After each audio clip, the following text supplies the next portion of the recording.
think I have sound. Yeah, can you hear me? Yeah. Okay, finally. Technology and me do not get along at all. I know. I feel like I was always a kid that played outside when I was younger, so this stuff takes a little bit more time for me. Yeah, I'm just not smart. I'll get out of here. MMA genius. How's everything going? I wish. How's everything been with you and your family? Staying safe now? Good, yeah. Everybody's great. Just hanging out and, living the sequestered life, so to speak. The big exciting parts of my day, I work out and arrange my sock drawers and read books and sometimes play video games. Yeah. It's a good day. It's a good day. Any good books you're reading? I am reading. I always read 2 in a row because of my ADD, I guess. But I'm reading from Bacteria to Bach and back, and then also once a year I read Lord of the Rings, so I'm finishing that up. Nice. Yep. Yeah, 2 good books. Oh, that's good. That's good stuff. I tell everyone that, especially now, you have this time. Like, try to do something, be productive, right? Make some kind of use of your time, where it's learning a skill, working on your, like we talk about, obviously a lot about mindset, but nutrition, do some kind of strength conditioning. I mean, the athletes you work with, what do you tell them to do during this time? Well, the nice thing about being an athlete in our sport is that it's not a huge change. The only huge change really is going out. Like, you basically, if you live at the gym, which a lot of them do, they just go downstairs and work out, and then they come and go. Go back and play video games or eat or do, and then they go downstairs and train again. So a lot of them, the routine isn't hugely different. But for those of the biggest thing I think that they have to fight is that boredom, right? They're used to having that release. So I don't think motivation's the problem. I think they get restless, and then sometimes they make bad decisions. Sometimes they make good decisions, but it's that restlessness. I think when you're an athlete, you want to do, and you need that stimulation. So I think that's their number one challenge, much more than the motivation. Makes sense. Especially around now. I got to tell you, Greg, when I saw one of the things I was really impressed by, I remember watching UFC back in the day, and I remember seeing on one of the athletes' statistics, like, keys of success, and it said, like, college wrestler, jiu-jitsu, trained by Greg Jackson. Yeah. No, and to me, I said, man, that's great. What a compliment. What a shout out to you right there. That's one of his attributes. Right. Yeah. I wish that was always true. I'm very lucky that I get to do what I love, and I'm very lucky I've got to work with a lot of great people. But I mean, really, it's all luck. Like, I got into MMA super early, right when it started, and I'm just the old dinosaur that's been around long enough to make a bunch of terrible mistakes and kind of climb back out of that. So it's been really good to me. I love the sport so much. I love everything about it, and it's been a heck of a journey. I'll tell you that. Absolutely. So a little bit more than luck. Yeah, a little bit of luck, but hard work, or what is it? Luck is when preparation meets opportunity, right? So one thing that always really stuck out to me, because when I'm watching fights, when I'm watching sports, I'm trying to get inside the athlete's head, the coach's head, and seeing what's going on. So I might be picking up on certain things, like maybe missing some of the action, but maybe picking on some mental things that other people might miss. I always notice you have a very calm demeanor. It just seems like, giving your athletes very simple cues, what to focus on. I guess my big question and thoughts are, what do you do to prepare these athletes mentally, the preparation before the fight, and then also during the fight? What are you thinking with relating to the people? I know everyone's a little bit different, but there's some general principles that would help coaches. Well, that's it. I mean, you hit the nail on the head when you said everyone's different. The general principle is that if you come in saying, everybody deals with pressure the same way, everybody deals with judgment the same way, everybody deals with pain the same way, that I think is the biggest mistake. It's like everybody doing the exact same diet.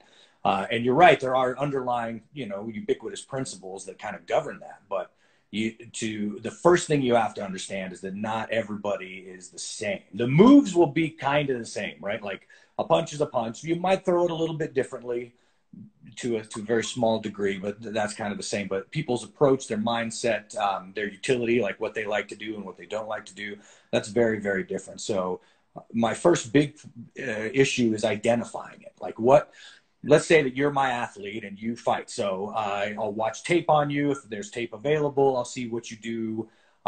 Then I talk to you about the process. What do you feel before you go into the fight, et cetera, et cetera.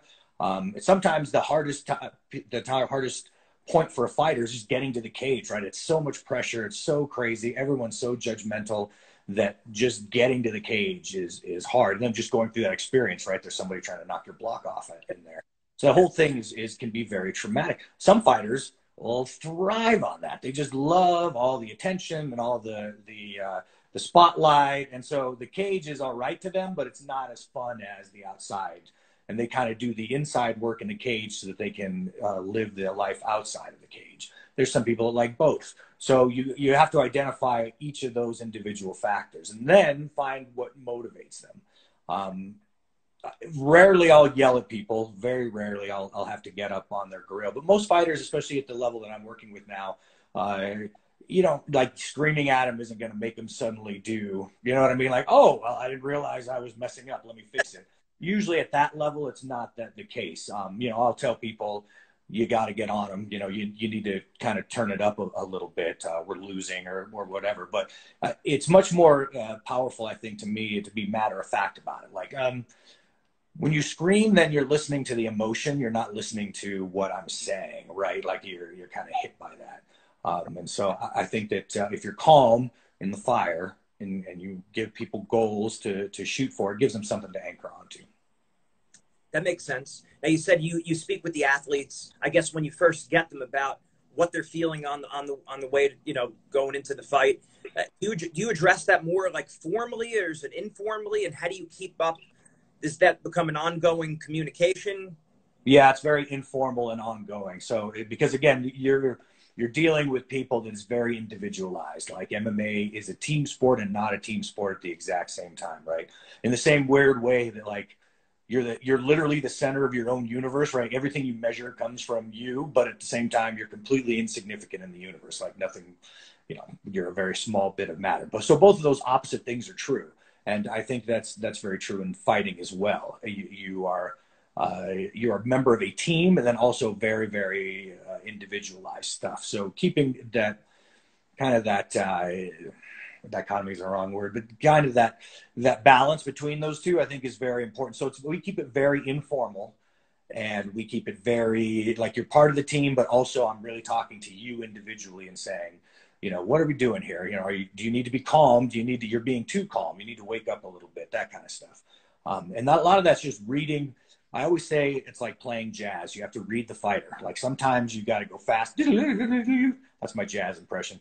Sometimes you got to slow it way down, but reading the situation, reading the fighter is very, very important. Not just like right before you go out to the fight, but leading up to it. So I wish there was like a pure formula that you could give somebody and be like, here's A, B, C, and D. But it's so artistic, right? You have to read the room. You have to push when you need to push and pull when you need to pull. Some of that's experience, some of it's common sense, and some of it's just being able to read the athlete. That makes sense. And now you said there are some general principles that apply, or maybe some common traps that athletes fall mentally. Maybe it's focusing too much on the outcome, thinking too much about the crowd, what this is going to do for their career, this fight. What are some of those principles that you see, and maybe some of those kind of common bear traps mentally that athletes face? Well, I think that, again, it's very individualized. Sometimes the thinking about the crowd gets them motivated, right? Like instead of distracting them, instead of pulling out of the process, there's people that don't want to fail in front of those people. And that's huge motivation. So again, like even those things that are like, okay, well, what's pulling you out? So you're involved in the process of fighting. What's pulling you out of that process? That's basically the question you have to ask yourself.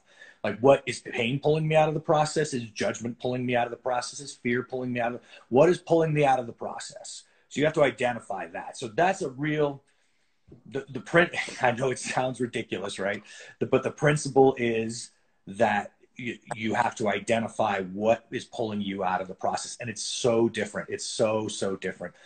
When you're a young fighter, usually it's fear of the unknown. Like you don't know what's going to happen. And then after you get kind of cocky for a while, and then as I see you get mature again, you'll see that come back, which is really weird. They'll get the fear of the unknown again, really dictates how they act. You'll see fighters could not grow anymore. They'll stop growing because, like when they were young, they start fearing losing the fights, losing the titles, losing this stuff. So they really get kind of controlled, and they won't, they'll do exactly what is needed to win, no more, no less, right? So you get very, I always say they think they've got it figured out. You see people go through that process again, but that's just that fear of the unknown again. Like, I don't want to lose what I have, and I might lose it. So you get out of that hunting mentality. So even that in itself is something that's pulling you out of the process that you have to identify and try to overcome. So it's incredibly, for me, it's incredibly complicated just because of that.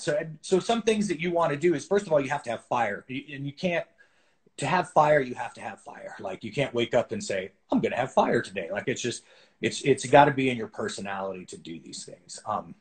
The great thing is you can choose that. You can literally wake up and say, I'm tired of how I'm being now, or how I feel now. I'm going to choose to try to be something else. And that's a big deal. So that in itself is kind of the kernel of anything. Some fighters have to be fighters. Like, you're not going to make a car salesman out of them no matter what you do, right? They just have to fight. That's it. Some people choose to fight. Some people fight because they were young and afraid and they wanted to get powerful. So there's so many different motivations to it. But the big one is, okay, so let's say I want to do the sport. What is pulling me out of the process? Laziness? Okay, well, I'd rather just sit down. Well, then you need to identify that so you can overcome it. Fear, whatever it is, but you have to sit down and be honest with yourself, and you say, I want this process for me to be a champion, or for me to win a fight, or whatever you want to do. So what factors are pulling me out of that? First, you identify them. Then you identify them, then you can work with them. But if you're just like, all right, you wake up and I'm going to do 50, like, that's not knowing yourself, right? So, and like old Sun Tzu says, right, you got to know yourself and know your enemy. So you first need to know yourself. And so what bad things happen to you between your wanting, your desire, and your completion? So the process is everything.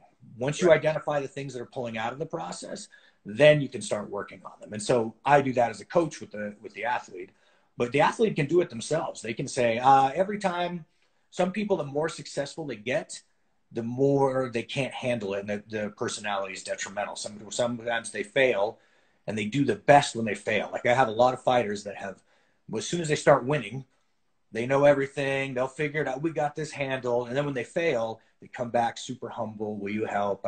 Some are the opposite. But again, what pulls you out of that process to victory? That's what you have to identify. And then you have to attack it. Do you ever have them write any of that down? I don't personally, because it's a very personal, you're basically getting to the core of who you are, right? So some people are very comfortable with writing down that. Some people are not comfortable at all with it. They just want to talk about it, and then they just want it to be fix me kind of, you know what I mean? Or help me fix myself kind of a deal. But so writing it down works for some people. It really does. The writing down stuff keeps you centered, right? So you can come back to that writing and you can say, oh, these are the things that I want to do. So that helps out. Where that is detrimental is where you're looking outside for change, like a self-help book. Like when you read self-help books, you're looking out, instead of changing from the inside out, you're looking from the outside in. And that is something that you want to make sure that, like, you just have to decide, okay, this is in your psychology, this is something that I want to change. And then you just have to try to change it. Like, you can't not, it's so hard to do, right? You just, it sounds so stupid still, but you literally decide. You're like, okay, no, like, I'm tired of that. I am not doing it anymore. And you'll find it, like, it comes in waves, right? You're like, I'm not dealing with whatever very well. I got to remember this. And sometimes that list can then center you. Here's the things I want to think about when I do that. And that's where I would write down the solutions to the problems. And there's great sports psychologists out there. So when you're feeling, something bad, like, oh, I failed before, I don't want to do it again, the sports psychologist can give you a list of, here's the mental process that you go through. And I think that's very handy, because it gives you it's training, right? It gives you an anchor. And you can, if it's visualization, whatever your technique that works for you, but you've identified the problem, then the next step is working those solutions. And the solution side, I see writing it down is much more helpful than, oh, here's what's wrong with me, right? Yeah. Like, not, so the solution side, as long as it's going from the inside out, and it gives you, these are the steps you want to think about. Right. And so, because otherwise athletes are looking at it as a magic pill. Like if I just read another book or just watch another podcast, then I'm going to have all the answers. You got it. You got it. And that is so very common. I mean, there's a huge industry on it, right? But not just athletes, everybody. I mean, that's just, if you want to improve yourself, you have to first know right. You have to be honest with yourself. Like, you can't read a book the book's not going to tell you what's wrong with you. Like, it just doesn't know you, right? You know you. And if you're not ready to sit down and say, what's the matter? Like, I got a whole list of stuff wrong with me. I have a lifetime to try to fix it. But the important thing is deciding that you are going to do something about it and then trying to find that solution. Yeah. Do you find like sometimes those self-help books are a little bit too like abstract and theoretical, and as athletes we're more like hands-on learners? We need to more athletes. Yeah, again, that's a dead-on statement. Like, athletes are 1% of people, right? Like, most people aren't athletes, especially professional athletes, right? So that's it's very individualized. You can't just go to the same well that everybody else drinks from when you're doing something different.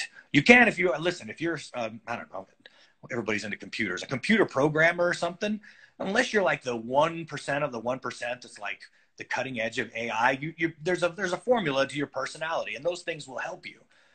But as an athlete, you're so specialized, especially as an MMA athlete. There's so many various areas to be good at, to not be good at, to improve your game.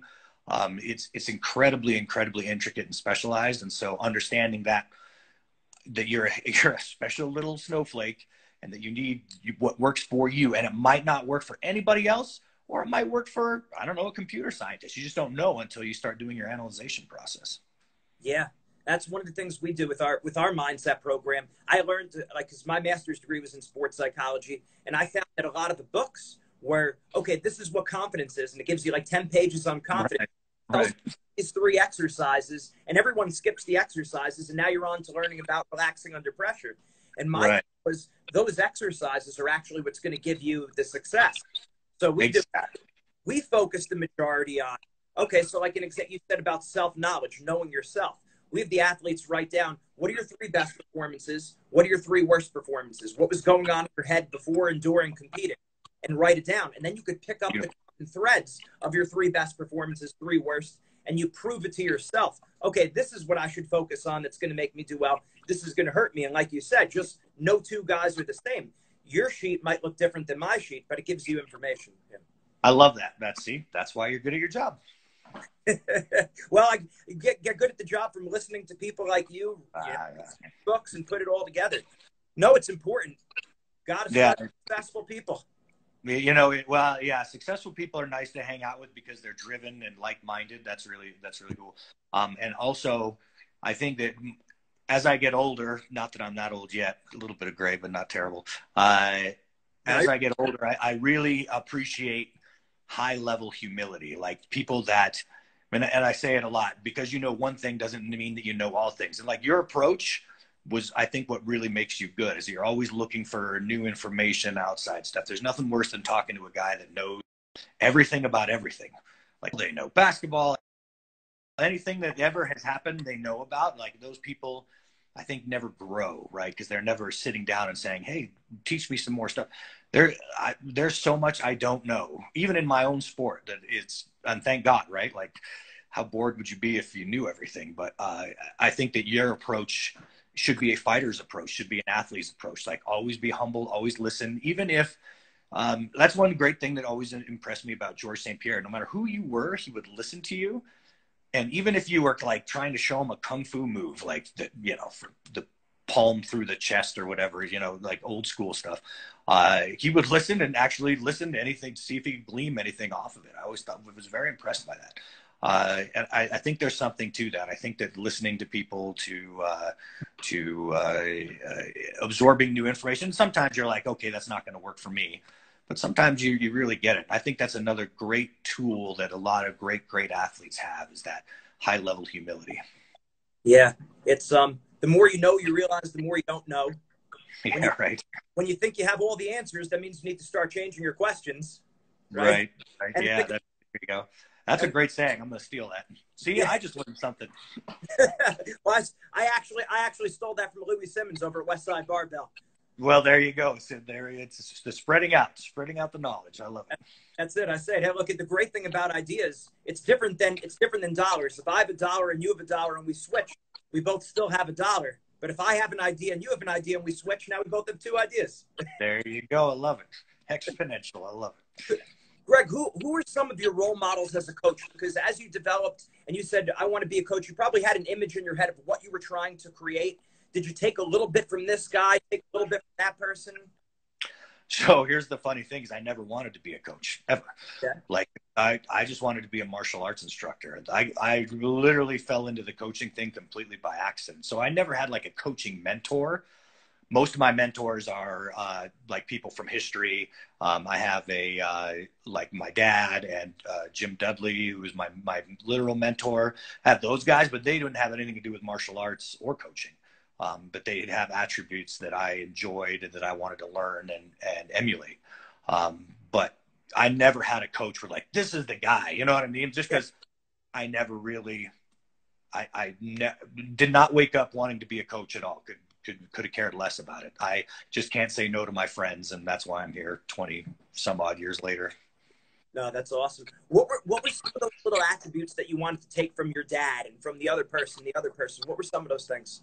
Well, I think, and you have it too, I think it's that curiosity. I think the underlying curiosity about how the world works, and and athletes are part of that world. I think that's really important. I think that the underlying, they looked at the world like my mentor, Jim Dudley, is a polymath. He amazing philosopher guy. He's the guy, like I always say, he built his own harpsichord, like built it from scratch and then plays Bach on it. Like he's that guy. So, but they really taught me that these underlying, when fractals and nonlinear dynamics and all that stuff was really starting to come to fruition in the 80s, he was teaching me all about it. So that they showed me this underlying structure. So that's what I wanted to start looking for in strategy, right? What are the underlying ubiquitous principles that govern strategy? Like what, because there are things, right? Like there's books on it. Obviously, in my opinion, Musashi wrote the best one. Sun Tzu wrote a great one, but there's also people like Azergat, B.H. Little Heart. There's so many great strategists out there, but you start seeing people like Boyd who were able to start connecting that and who really understood synthesizing stuff and who did everything that I'm trying to do, except of course they're smarter and better at it. But that, so you can really, that thirst for knowledge, that thirst for kind of seeing the underlying structures of things, I think that's one of the attributes they give me. And then a lot of leadership stuff, right? Like, and that's where I would learn from history. Like anytime that you get so like self-important or you're like, oh, my life is, and then you read about like even some of our great presidents like Lincoln and Washington. I mean, that's these are real men with real problems. You know what I mean? Like you are an entertaining coach. That, you know what I mean? Like it just keeps you grounded and humbled and hungry, and it's such a gift to have their contributions.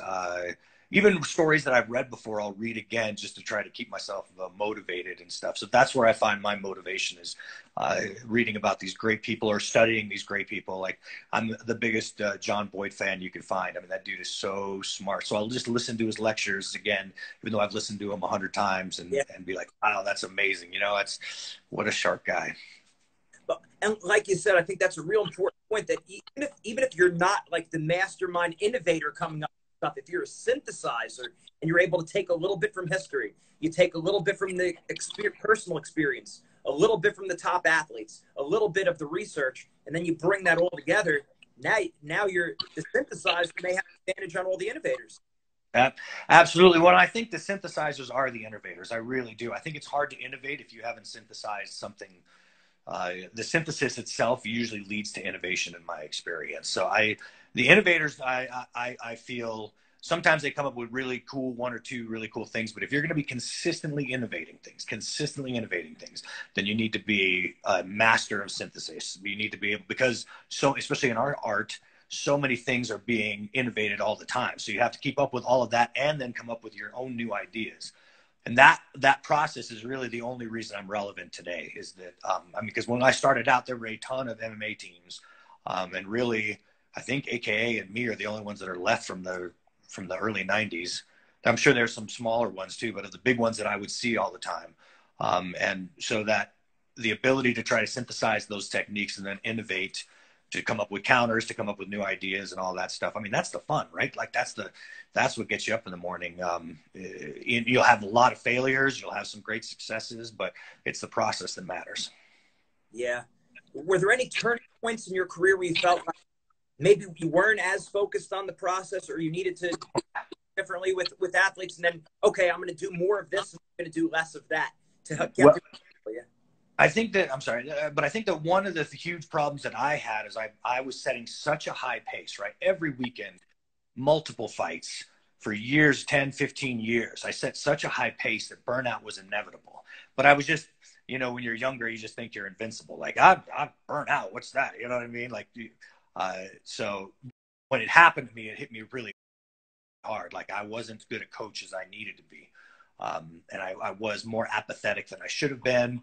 But I was exhausted. I was burned out.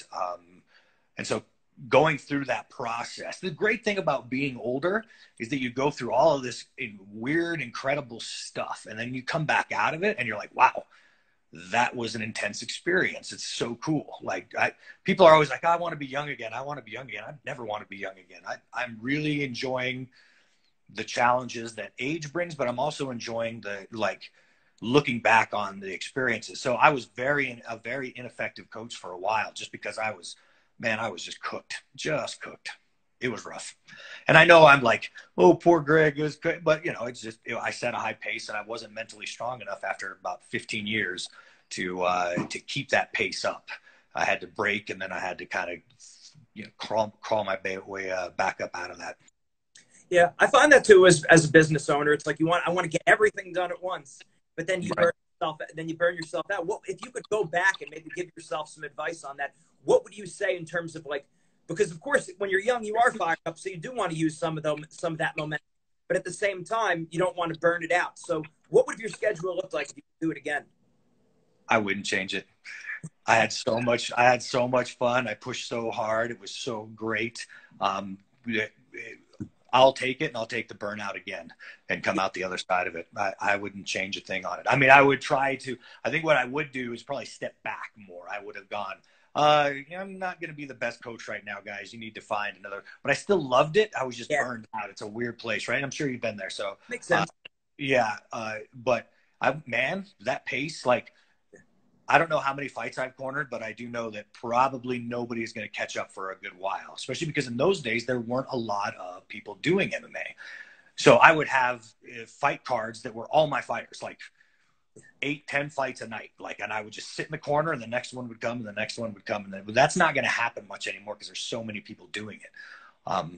But like, for those 10 or 15 years, I think I set a record, at least in MMA, probably not nearly in boxing, but in MMA, where you are not, in order to corner the amount of fights and do the amount of dumb stuff that I've done, like I've done boneheaded stuff. Everything you've done wrong in a corner you can do, I've done. Just because it's over 1,000 fights easily. So like, you're going to, even if you make 1% mistakes, right? That's quite a bit of fights. So it has really taught me a lot. It's been a lot, and I wouldn't change any of that push. I wouldn't change it. And hopefully I can get ready for round 2. Yeah, you just learn so many lessons, and especially a sport that's so holistic, that requires the total person, you know, the mindset, the technique, the nutrition, the conditioning, the strength, and on and on and on. It's just, there's so much to learn. So much to learn. Yes. My dad always said the biggest room in the world is the room for improvement. Oh, man, you are like a gem. You're just kicking about. I love it. That's awesome. That's awesome. I do a lot of presentations at coaching conventions, so you got to have. You could give all this great information, but people want the tweetable moment. They want the right. Well, you know, like I said, sometimes those things anchor, man. Like, really do. I found as I get older, like, that phrases like that can anchor you. You can be like my anchor a lot of times is I love my job. Like, I'll be, you know, it's harder for me to work out these days just because of all the injuries and stuff. But in the middle of it, I'll be like, you know what? I love my job. Little anchors like that, I think, go a long way, which is what those tweetable moments can give you. Absolutely. Absolutely. One of our key lessons that we have, every coach under the sun says, focus on what you could control. Don't focus on what you can't control. But how do you get that through a kid's thick skull, right? So we talk Right. about the difference between a predator and a prey mindset. Predator animals have their eyes on the front of their head. So we say eyes on the front like to hunt. Prey Oh, animals yeah. on the side. So we say eyes on the side like to hide. So that becomes a metaphor for don't focus on wins and losses, records, rankings, seedings, predictions. Don't focus on what the crowd's thinking about you. Don't compare to other people. Just focus on what's in your control, like your effort, your attitude, your aggressiveness. So Absolutely. Yeah, I love that. We use that hunting a lot. You're not hunting. yeah, Yeah, it's a very good analogy. Very yeah. good. This way, it like kind of sticks in their head. Otherwise, because we have so many things going on, and Right. you need to like you said, anchoring is so important. That's so critical. Right. Your Right. Well, I think that's a great way to do it. Sorry. Do you tell your athletes to use any anchors in a fight, like if they make a mistake or if they feel like something didn't go their way? Yeah. Yeah, usually I try to anchor them when they first get into the octagon, like have them. Some of them really need that. Like you look at a logo or you look across the cage at whoever's like next to the person. You know what I mean? Something to anchor them down there, just to get them relaxed and comfortable in their house. We do that a lot during a process. We don't do a lot of anchoring there. In the corner, sometimes I'll have to bring them back.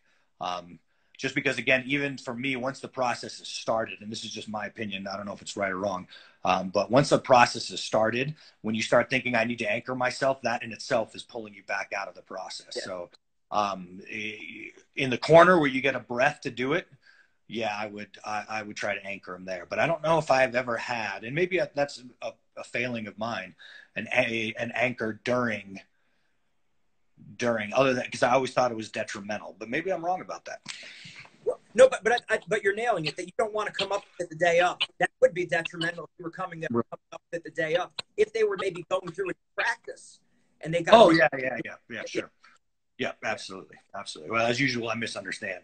I'm phenomenally bad at understanding, especially the sports, like MMA itself. Like I never understood MMA. One of the writers one time said Greg he's a great MMA coach, but he has no idea what the sport is. And I think he's dead on. Like, I think I'm figuring it out more these days, but I just like, and I always say this in interviews, like I don't know what is going to be popular. I just have no sense of that. Yeah. But that's because you're a hunter. That's because you have the predator mindset. You're not focusing on what's going on around you. You're focused on that process, what's in front of you. Well, listen, when I feel bad about it, I'll call you and you can tell me you're a hunter. You're okay, Greg. It's not that you're a dumbass. You're a hunter. No, get out of here. What's your feelings about maybe like them listening to music when they're warming up? Do you want them listening to music? No music? Oh yeah, I love music because music and fighting are about very similar in the rhythms, right? Yeah. So again, using that jazz analogy, but you can use any kind of analogy. I always think that fighting has an emotional component to it if you're doing it right, and that's pretty much the only thing I tell my fighters you're allowed to feel is that, like, come on, you know what I mean? Like the joy of battle, as Tolkien would say, that you're allowed to feel and nothing else, right? Like you can't be like, oh, I'm winning. As soon as you say that, you're out of the process, or vice versa. I'm losing. You're out of the process. You have to be you have to really feel that joy of battle. So music, I think, gives you that. It gives you the rhythm, and it also gives you that like Beethoven's Ninth is one of my favorite pieces of music. Because of the emotional value in it, right? You're like, wow, it really gets you happy. And but there's a lot of more complicated music that might not have that emotional balance. Jesus, anything by Bach, there's a lot of emotion there. But my point is that if you find in fighting, you want that rhythm and that emotional value. If you find music that gives you that, where you can kind of keep that beat, change it, move it around, but then also the music kind of gets you going and up and stuff. So I love it when fighters listen to music in the backstage, or I think it was Sugar Ray Robinson once that said, I wish the band would play during my entire, because they would, they'd have the little band before you get out there. He said, I wish the band would play for my entire fight, just because he loved that rhythm. And when you talk to high level fighters, that's what they'll talk about, the rhythm. Can you keep pace with me? If I move fast, if my rhythm moves faster than you do, right? My rhythm is moving faster than you. Can you keep pace with that? So I think that connection to rhythm for fighters is really good. I think that's huge. Those are great points. And as far as the only emotion they're allowed to feel is the joy of competing, several things jump in my head. I think about Bruce Lee, Enter the Dragon, where he said, I want emotional content, not anger. That's what he was saying. Oh, yeah, there you go. Yeah, there you go. That's right. Yeah, as usual, Bruce thought of it in a brilliant way. I think about that, and I also think there was one of those master classes that popped up as a like one of those advertisements, and it was Carlos Santana, and he was talking about playing guitar, and like he was really moving his body, and he said, if you don't move like this, you're not going to play it like this. But that's what you were saying. He was like putting yourself into it. Right, right. I think that, I mean, I think that's ubiquitous to any artist, right? Like you get rock and roll, like you say, like, you know, rock and rollers, movie professionals, whatever it is. I think that when you're feeling that joy from it, then and if you can do that with all the duress and all the pain and all the physical stuff that comes, yeah, you're onto something. Awesome. Great stuff, Greg. Thanks a million for all this. It's just a ton of information. Like I said, you're master. No, you are. I've made enough mistakes to figure some stuff out. That's all. There's lots for me to still learn. I feel like I'm De Niro and analyze this, and I'm saying, no, you're very good. I always want to feel like I can't be, because and you're going to lose, you're going to win, but the second you feel like you know it all, I think that you get bored, and that's bad. Having that white belt mentality, always having a white belt mentality. That's great stuff, Greg. Combined with a white beard mentality, and you're good. I'm getting a few grays. That's just stress. That's just stress. That's not age. Great stuff, Greg. Hey, stay safe. Happy Easter. God bless you and your family. And awesome. Thank you. Thank you for having me on, boss. I really appreciate it. All right. Take care. Good seeing you. Bye.